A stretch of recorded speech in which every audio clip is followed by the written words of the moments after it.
We'll talk after. Okay.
Good morning. Good morning. My name is Jim Newtown. I'm your worship associate today. Before I forget, you may want to put your phones on silent. I always forget to do that, that's fine. Welcome to the Unitarian Universalist congregation of Flint. If you're new to us, we are an inclusive church that welcomes everyone regardless of their income, education, or sexuality. If you are seeking a church that believes in love, the quest for justice, and the use of reason are very important things, then our congregation may be right for you. If you'd like more information about Unitarian Universalism or our congregation, feel free to contact one of our ministers at our office, or information can be found at uuflint.org.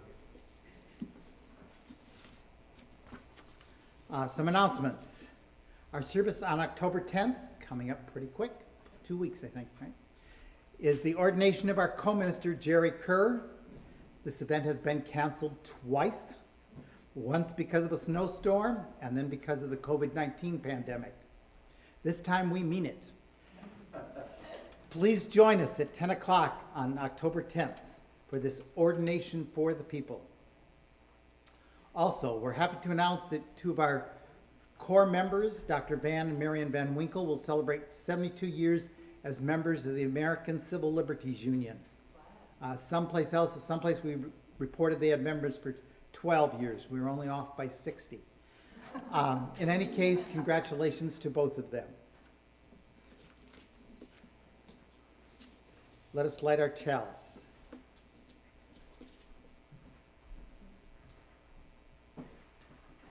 As we light our chalice, let us give thanks for the light of truth we seek together. In mutual regard and respect for our diverse understandings, may we honor the light in every person.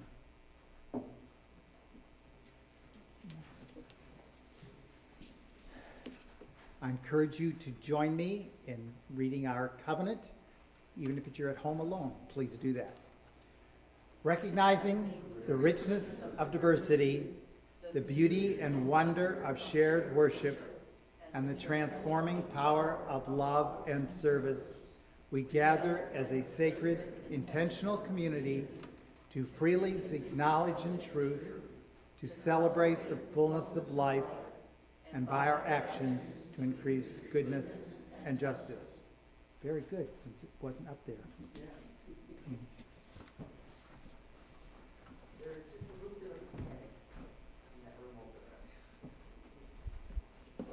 Good morning, everyone. We're trying to determine if our live stream is going out correctly. So, yes, I just got a good signal from our folks in the sound booth. So, good morning again. We gather this morning in the spirit of thanks.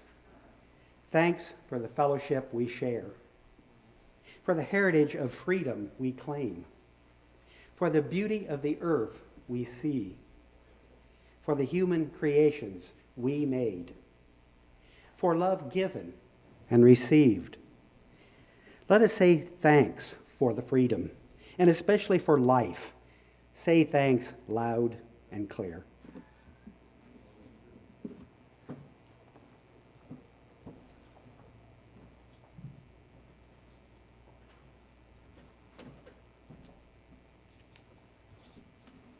Good morning.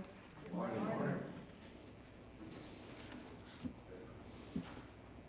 So this morning, during our musical meditation, we have brought back our candles of joy and concern. So please feel free to come forward during the musical meditation to light those, or you may go to the rear.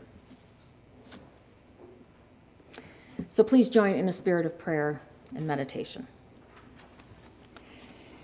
At this quiet time and in this place, we are here together to learn what it means to love one another. We know that we need understanding and affection and recognition for ourselves. So why is it that we hesitate to share them with others? The price of a kind word is small. The minute it takes to listen could hardly be better used. A hug, a note, a smile can mark a new beginning.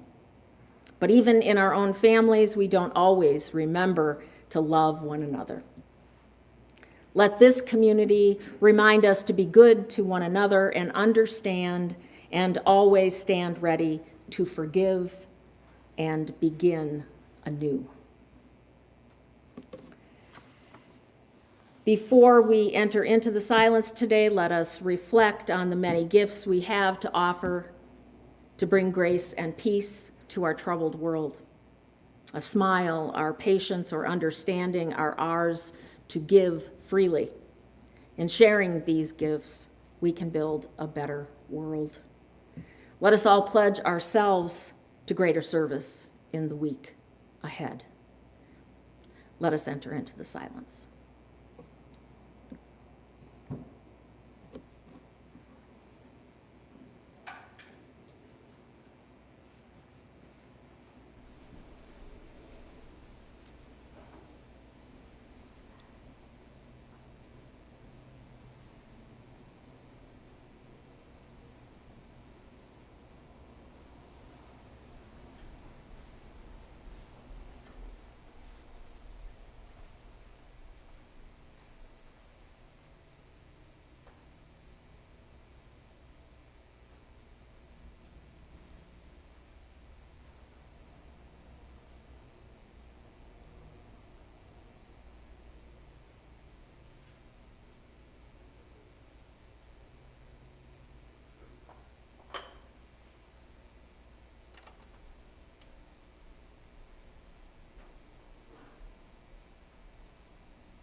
highlight this last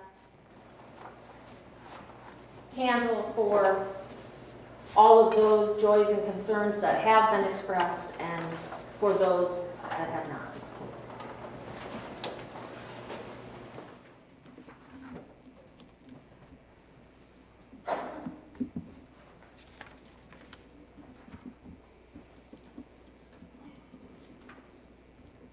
In 1967, as cities across the country were engulfed in rioting, the UUA held an emergency conference in New York to address African American poverty and frustration. Of the 150 present, 37 were black.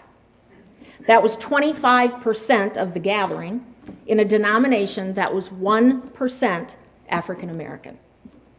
Shortly after the conference started, all but 4 of the African Americans withdrew from that meeting and formed the Black Unitarian Universalist Caucus, the BUUC. They asked for $1 million to be directed to the black community over a period of 4 years. The conference voted yes, but the UUA did not.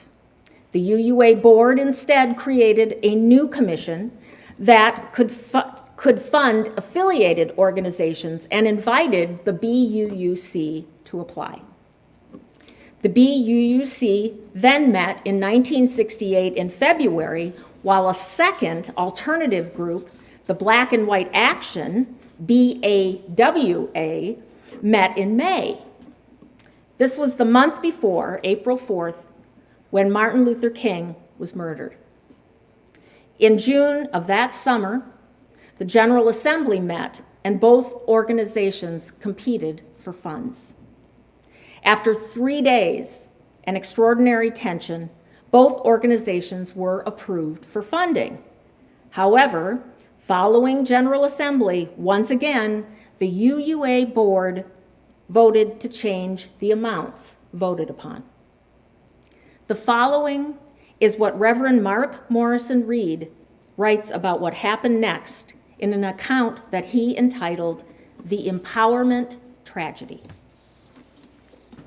At the 1969 General Assembly in Boston, the Black Unitarian Universalist Caucus, BUUC, commandeered the microphones and demanded that the planned agenda be rescinded by vote of the delegates and replaced by a new one that put the BUUC funding issue first. After an unusually bitter debate, delegates refused to accept this change. In response, many BUUC members left. Subsequently, those who supported them also left and regrouped at the nearby Arlington Street Church. Then, in a vote of 798 to 737, the delegates voted to support the BUUC. 6 months later, the UUA board finally had to face the magnitude of their own financial deficit. The board decided to spread the $1 million commitment to the BUUC over 5 years instead of 4. The BUUC responded by disaffiliating from the UUA, and the 1970 General Assembly voted to stop funding for the BUUC. Reverend Morrison Reed continues, "It was natural, following King's assassination, for African Americans to be swept up in a cascade of emotion, full of rage and grief, and in reaction, rather than by choice, many held white people collectively accountable for his death. Alongside that anger and despair was a renewed sense of urgency and impatience with white foot dragging. African Americans had to lead in the struggle for black self-determination and identity. Anything else would have been patronizing and futile. In addition, middle-class Unitarian Universalist African Americans probably became suddenly and painfully aware of how disconnected they were from their black community. Some probably felt a sense of guilt and needed to reestablish that connection. Proving that their UU community could be relevant was one way to do that. Others felt the need to distance themselves from whites and white institutions. My mother felt this way and left her post at the University of Chicago to teach at predominantly black Kennedy King Community College. My sister cut off all of her Euro-American friends. My brother, who a little more than a year earlier had returned from attending a Swiss boarding school, chose to attend Morehouse College. And I joined Vista to work in the black community. Mark Morrison Reed concluded his account of this sad drama by saying, "Some blamed the UUA funding decision for the decline in African American membership. But the argument ignores the fact that funds were available from other sources and oversimplifies. As to African American attitudes, they were not monolithic. Some told their ministers, 'Sorry, I feel torn, but right now I have to put my time into the black community.' Many silently drifted away. For some, anger may have provided a cover for guilt, as they did what they needed to do, distance themselves from their white friends. The balance shifted. Affirming black identity became more important than nurturing liberal religious identity. Or maybe their reasons were the same as those of the Euro-Americans who were departing as overall UU membership declined. These were all honorable people responding to cultural circumstances not of their making, while in the grip of emotional forces beyond their control.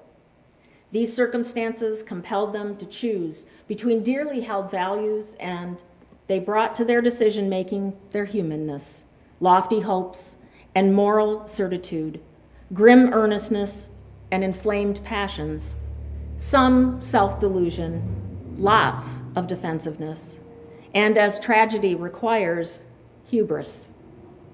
Conceived of as tragedy, this drama does make sense.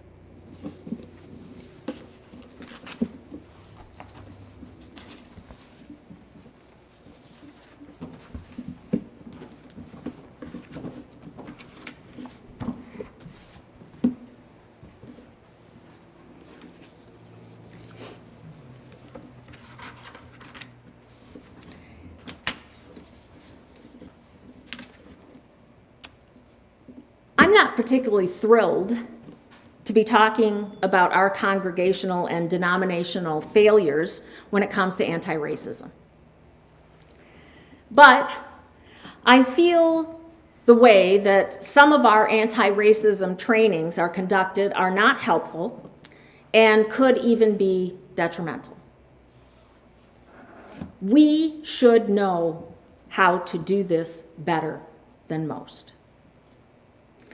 And as a minister of this justice-seeking congregation, I feel that I have a responsibility to discuss an issue not only crucial to who we claim to be, but to the survival of a country.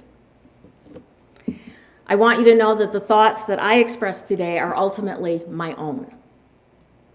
Some of you are not going to agree with me, and that's good. Because this is the kind of space where all opinions and feelings are welcome. And it's why we're Unitarian Universalists. And if you're visiting, you will get a real chance to see how this works, because everyone will have a chance to speak after the service as well. So I worked for several years in the old headquarters of the Unitarian Universalist Association, which was also called 25 Beacon in Boston. The first few levels of the building were stately, with marble floors and ornate wood and fixtures of gleaming brass. And we employees would joke about how to give directions to visitors. Take a right at the gold-framed old white guy. Oh, that's right, they're all old white guys. And of course, that was not only true, But at the time, most of the people in high-level leadership positions were white men. I believe when I was there, there was one black man. Just a year before I began working at the UUA, a report which took over 5 years to develop had been brought to General Assembly, and again, that's the annual national UU gathering where thousands come together. And from that, a resolution toward what's called an anti-racist Unitarian Universalist Association was nearly unanimously accepted by 3,000 delegates. Now, in part, the resolution stated that we, the UUA and its member congregations, needed to change our white culture as the norm and not expect people of color to assimilate. It also said that we needed to focus much of our justice work on the oppressors that benefit from racism, and that we needed to put greater focus on the power and privilege that white people have in our racist society. I was present and voted for that resolution. I could not find anything in it that I did not agree with. So I felt privileged, not the white kind of privilege, not yet, but honored when I was one of the first UUA employees to go to a mandatory 3-day Journey Toward Wholeness anti-racism training. How many people remember Journey Toward Wholeness anti-racism? Okay, one person, okay. That's what it used to be called. As I recall, they made sure that there weren't any people who had supervisors in the room or people who they supervised, so that everyone would feel comfortable to express their true feelings. Now, I've been to many workshops as a minister over the years, and this one ranked right up there as one of the most stressful and negative experiences I've ever had. Now, many anti-racism trainings begin with participants sharing when they first noticed that there were different races. A friend of mine who does these workshops for the UUA suggests that this allows us to examine where some of our earliest ideas of race may have originated. When we look at our family of origin and their history with race, we can often get some great insights into how we learn to think about people different than ourselves. So in my group, I told this story. I grew up in a small northern farming community in Wisconsin. And when I was about 4 or so, I saw my first person of color, a black man, at the grocery store in the line just ahead of us. And I don't remember this, but I'm told that I commented to my mother rather loudly that the man ahead of us must not have washed his face for a very long time to be that dirty. My mother was horrified, and she apologized to him. What did he do? He turned around, he laughed, and he introduced himself. I learned very quickly that that was the color of his skin. His family had just moved there. He was teaching at a local community college, and he ended up being good friends with my dad and my dad's weekly tennis partner. Throughout my adolescence, I spent a great deal of time with my extended family that was primarily from Ghana and Nigeria. I was often one of maybe 2 or 3 white folks at parties and holidays for many years. So everyone else told their stories too. Of course, due to my experiences and because I was then serving on the diversity committee at my place of work, the UUA, and my office had recently won the award for the most multiculturally decorated. That's right. Yeah. I assumed I was going to be the star pupil. I was not. In short, After the sharing, we were all told in no uncertain terms that we were racist because we were white. And furthermore, we needed to admit it before any real growth toward becoming anti-racist could happen. And to be honest, I do not remember much about what happened after that for the next 3 days. I shut down. I know I cried because I felt horrible. I felt horrible shame for being born white. And I've had feelings of anxiety about such trainings ever since. If you have read White Fragility by Robin DiAngelo, and I know many of you have, you're probably not surprised by this strategy that was employed at the workshop. DiAngelo's book, which was published by our own Beacon Press in 2018, sold over 1.5 million copies and was the top-selling book on Amazon. Her book describes the phenomenon by which white people become angry, defensive, or hostile when presented with the fact that we, white people, benefit from systematic racism and we ourselves are racist. In my viewpoint, the book describes how we can primarily rely on shame to begin the work with white people to end racism.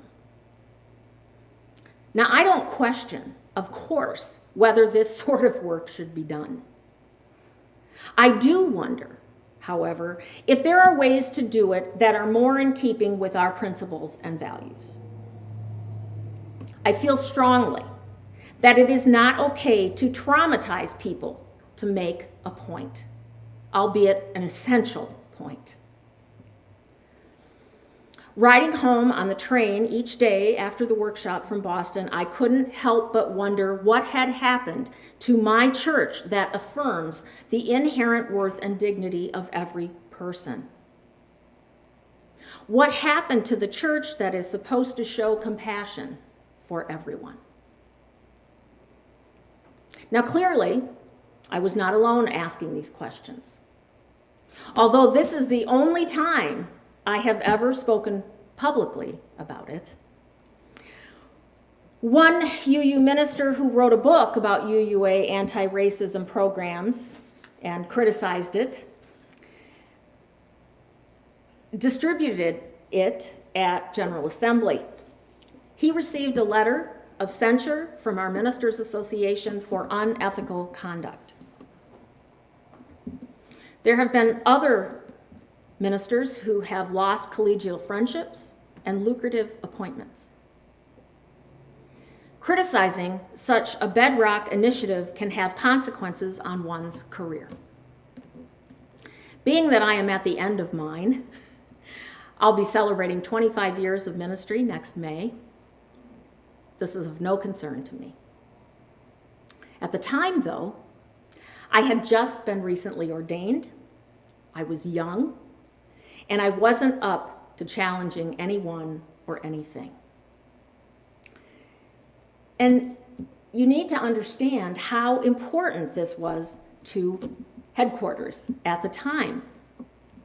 And not only was I working at headquarters, but I had been recruited by them from across the country to work there.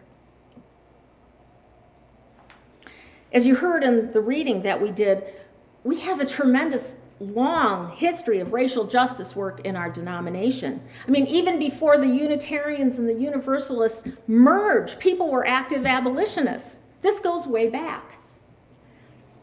We've always been a people who care about race equality. And when there was a serious internal racial divide in the 60s, it hurt everyone. And some have never forgotten it. It was just one step too far after everything that was happening already in the country at large. I mean, you had a UU minister, James Reeb, killed in Selma in 1965, quickly followed by the murder of a UU civil rights worker, Viola Liuzzo. And then Reverend King not only delivered the eulogy for Reeb's funeral, but also the Ware lecture at General Assembly. So Reverend Mark Morrison Reed points out that based on all of those events, African Americans had high expectations that our denomination had its arms open wide for them. But, according to Reed, blacks still felt like an afterthought. Although they were educationally and professionally like most other UUs and had left their religion of origin because they sought religious freedom. But at the time when we, the UUA and UU churches, could have cultivated deep and lasting connections with the African American community, the UUA never gave money, never gave emotional support in substantial amounts to black ministers who might have formed black churches. Black ministers never had helped to form collegial organizations and had no means to support one another. They didn't even know about each other. And our denomination didn't even develop any materials that reflected African American culture. Essentially, we missed a valuable opportunity. By 2015, African American members in our denomination had increased to only 5% from the 1% that we had in the 60s. And currently, if you're wondering, we have about 10% of our ministers are people of color. So does that show progress? Yeah, sure. It's an increase, but it's awfully slow. There were so many missed opportunities. So you can understand that there is disappointment, not only with people of color, but also with all of those people who tried for years to make us more multicultural as an institution. So it's not such a shock that in 2017, the president of our association, a Latino man that Jerry and I attended seminary with, felt compelled to resign when his administrative practices were charged with reflecting and perpetuating white supremacy. Nor might it be surprising that another of our classmates and the former president of the UUA, a black man, wrote publicly at that time, "Why is it that we are comfortable with senior level volunteer service from our people of color, but not paid senior leadership? We are either rampantly tokenizing, rampantly discriminating, or unabashedly doing both." So you see, a denomination that prides itself on extreme acceptance and tolerance is not immune to such charges as much as we would like to say we are.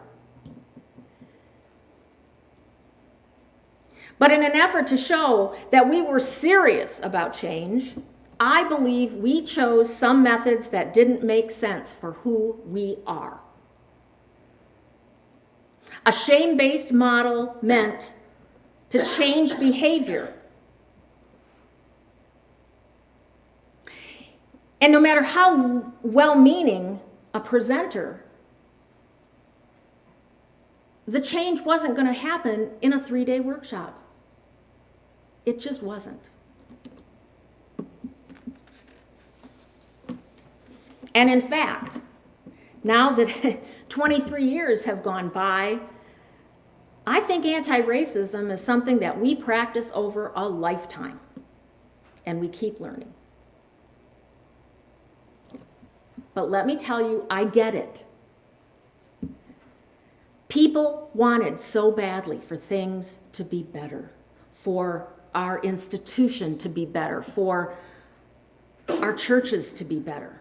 Like all of us, they wanted us to be an example for others to emulate. I'm sure everyone thought, we can be better at this.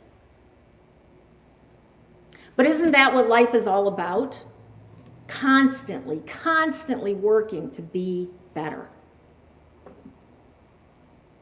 But you're going to be disappointed at times. Whether you're a denomination or an organization or even a television show. You know, you might remember the Colbert Report. I know some of you are fans or were fans. Well, so it was with this very liberal comedian, Stephen Colbert, who played a conservative political pundit. And one of his recurring gags was he would say that he didn't see color. He'd say, people tell me I'm white, and I believe them because police officers call me sir. It was funny. He also joked about his one black friend, Alan, a supposed co-worker on his show. So every time he had this irreverent comedy about him playing a bigot, I mean, it was hilarious. But less so when the comedian who played Alan, Jordan Carlos, was interviewed by the Huffington Post. Carlos recalled an incident when he was at a party with people from the Colbert Show, Saturday Night Live, and The Daily Show. And he went over to talk to a writer from The Daily Show about getting a writing gig. Because all he was a picture on the Colbert Show. You see, they had hired him. He wasn't a writer, he didn't work on the show. He was just a picture on the Colbert Show of a black man. The writer was from The Daily Show, and what he told him was, well, we tried a black guy once and it didn't work out. And Carlos remembers thinking that you say that about Toyotas, but not a whole race of people. He says that at the time, there were no black writers on Saturday Night Live, The Daily Show, or the Colbert Report. And readers on the Huffington Post were stunned that even ultra-liberal shows like that needed to address racism. I was stunned and disappointed and disillusioned. But I think it illustrates that any individual or entity probably has some work to do when it comes to racial equality. Even the UUA. But there are so many ways to do it that encourages people, that respects them, that helps them, rather than shames them. So when we talk about things like white fragility, I believe we do more harm than good and create divisions, some that might have not even been there in the first place.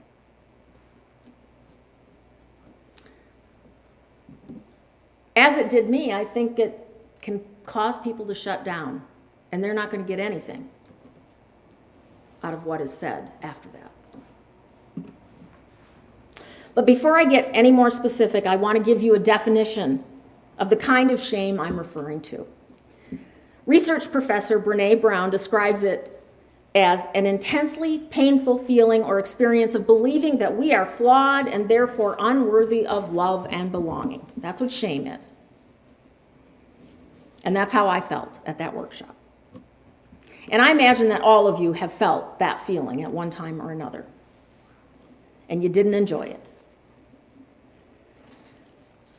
And it seems to me that our churches, or working for our denomination, is the last place that you should be feeling like that. Now, in fairness, I have to admit that I have not been to a recent workshop on racism, so no doubt they've made some improvements.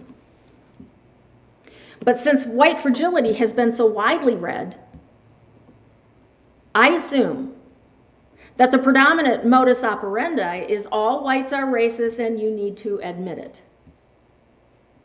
And that's what I'm hearing from my colleagues. Now, another method that D'Angelo also recommends is implicit bias. And I'm sure you've heard of this as well. So it is based in scientific fact, but studies have shown that it is essentially ineffective for the most part. Now, implicit bias refers to our attitudes and associations towards people that are not conscious and not neutral. It means we will naturally have a preference or an aversion to a person or a group of people. And it's all happening in your brain, and it doesn't matter what color you are, we all have it. And that's true. We do. We all do. Every single one of you and me. The key is that once we become aware of that bias, we can use the knowledge and make more informed choices. We can get better. We can change. Unfortunately, most trainings happen once, and then there's no follow-up. There's no work to be done afterwards. Now, implicit bias training has been particularly popular in police departments since the murder of George Floyd. And statistics show that an officer's attitude does change slightly 30 minutes after the training is done, but there are no tests, no follow-up after 6 months, and then they go back to working with their peers in the field, and they usually go back to the way they originally thought and to the way most of them think who are around them. And if you think about it, don't we tend to surround ourselves with what we want to hear? Think about fake news. Michael Patrick Lynch, who's a philosopher and author of 9 books and the director of the University of Connecticut Humanities Institute, who studies truth, believes that especially in this technological age, people put themselves in continuous feedback loops. And what they do is they look to get just the information that they believe is true. And so, it isolates them from anyone different than themselves, including, if I'm white, I'm not going to hang out with different races, generally. So you may wonder why a place like the UUA would adopt such a methodology that appears to be counter to our principles. At least I hope you're asking that.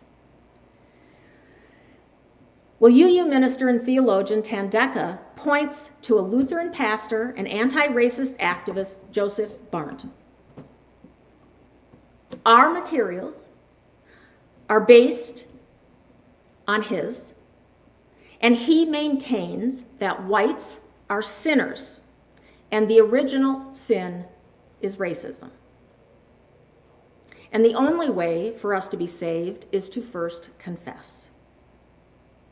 Now, as a UU, I've got a problem with this. First, I don't believe in original sin. And second, I believe in the inherent worth and dignity of every person.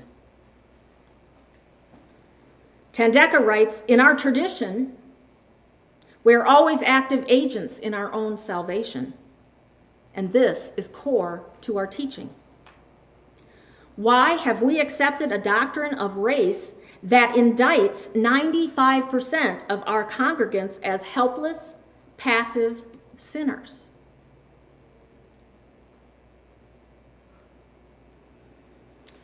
So among my many problems with this is that not only is shame not effective, it suggests that people can't change. I mean, let's say that we've acted in a racist way at one time or another, and I'm sure most of us have. Should we wear an R on our chest from then on? I think that's almost as ridiculous as shaming someone into becoming an anti-racist. So where does this leave us? There's hope. Now this might sound more radical than shame. Lynch advises that folks like us should not be looking for the answers to big questions like the meaning of life. Instead, we should be collectively looking at ways to simply decrease suffering. Suffering of all kinds. And the big one is racism. He points out that when people see suffering that they aren't necessarily supposed to see, like the videos of George Floyd, people begin to understand deep down what real suffering is. And if we focus on our raw emotions when we see such things, we will feel compassion and love. And then people will be more likely to do something. And in this case, it's conquer racism and all of its causes. And so right now, we are at a point where there is no question that our country has seen some of the worst examples of our systematic racism, and more Americans than ever before know in their gut that what's happened is morally wrong. So such an event can serve as a catalyst for mobilization, and that's where the crucial work begins. First, we help people understand the nature of implicit bias. But then you can't stop there. Racial oppression must be discussed, but with an emphasis that it is not their fault as an individual. That will decrease defensiveness, and everyone will be more open to conversations about real issues and real feelings. Then, we have to make connections with African Americans in our communities and find ways to be good listeners and allies. And finally, once we feel true empathy without shame, we can work to change the conditions that produce racism and inequality. It's work, I know. It's called anti-racism work. But it has to be better than what I experienced. And as I see it, our anti-racism efforts may be as simple as adopting an attitude of humility about what we don't know and embracing a sense of loving compassion to do the work. I believe just those two things, humility and loving compassion, can eliminate suffering, and we could actually watch racial injustice fade into memory. May it be so.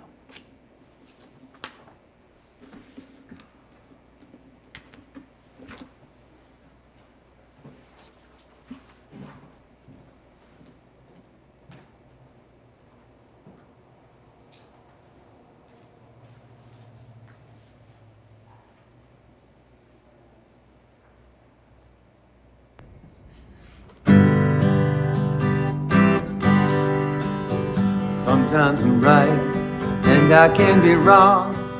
My own beliefs are in my song. The butcher, the banker, the drummer, and then makes no difference what group I'm in. I'm everyday people.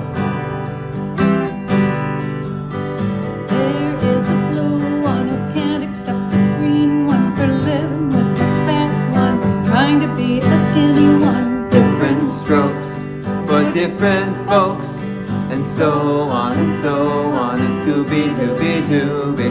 We got to live together. I am no better, and neither are you. We're all the same, whatever we do. You Love me, you hate me, you know me, and then you can't figure out what bag I'm in.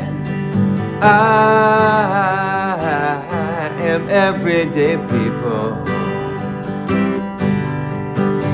There is a long hair that doesn't like the short hair for being such a rich one that will not help the poor one. Different strokes for different folks, and so on and so on, and Scooby-Dooby-Dooby. We're going to live together. There is a yellow one that won't accept the black one, that won't accept the red one, that won't accept the white one.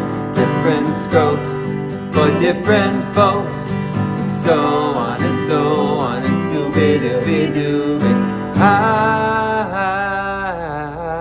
am everyday people.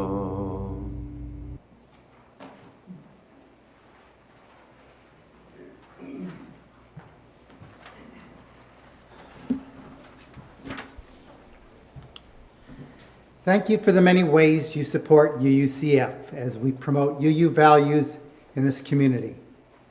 I just want to take a minute as treasurer of this church. I'm very thankful for the many people who have supported this church during the last couple of years, year and a half. It's been very difficult and still is continuing. Many of our usual sources of income haven't been there. However, the donations from our regular members has consistently been there and has maintained it, and that's what has kept us going. So even though we're still not doing as well as I'd like, we're doing okay, and we'll continue to do okay. But I'd like to encourage you to join us in adding to our situation, to help support our life-affirming and justice-centered messages possible. And so I would encourage you to, we won't be taking a usual collection or passing a plate, but there is a basket in the center and the back there. If you, as you leave, you feel free to drop anything in there that you would like. If you're at home or elsewhere, you can join us, make a contribution online, or send an online gift, a check to the church. Thank you.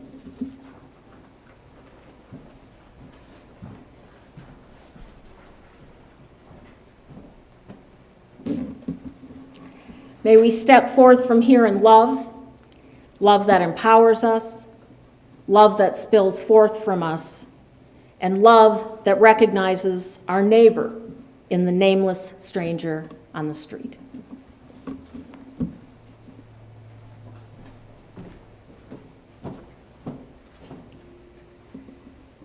Let us extinguish our chalice. We extinguish this flame, but not the light of truth, the warmth of community, or the fire of commitment. These we carry in our hearts until we are together again.